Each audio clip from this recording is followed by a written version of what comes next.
بسم الله الرحمن الرحيم وادركيسين maanta wax meesha ka dhacay kulli waa khilaaf uu kamid ahaa uu sabab u yahay madaxweynaha Jamhuuriyadda Federaalka Soomaaliya isagoo waajibaadkii loo igmaday fulin waayay imaan waayay golihii aqalka sare inuu u furo nasiib darro ay noqotay ra'iisul wasaarihi uu yiraahdo adaa iga wakiil ah uusan sharciga ku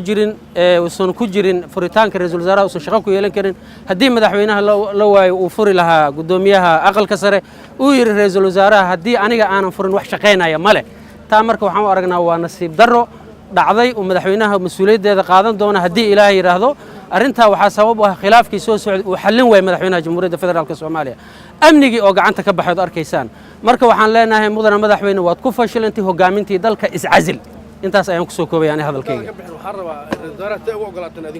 ra'iisul wasaaraha ama waa tagaya meesha ma fariisanaya azumaad ayaa markii hore loo diray inuu marti sharaf ahaado laakiin way dhaaftay waxay noqotay baashi kaaba galaasnimadiisa inuu la yimaado golaha aqalka sare uu yiraahdo hadaan aniga furin wax soconay male taa ayaana sabab u noqotay waxaan leenahay hogaamiyaashii dalka way ku fashilmeen iscazila hadalkaas macnihiisu marka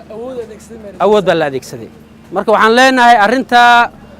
madaxweynaha Jamhuuriyadda Federaalka Soomaaliya asaga ayaa sabab u ahaa in maanta wax meesha ka dhacay ay dhacaan marka waxaan leenahay mudana madaxweyne dalkii waad hogaamin waasi amnigii baad ku fashilantay isu keenadii labada aqal ayaad ku fashilantay waxaan ku leenahay mudana madaxweyne iscazil dalku waxa uu maad qaban karto u baneed dadka ummadda hogaamin lahayd hadii Ilaahay yiraahdo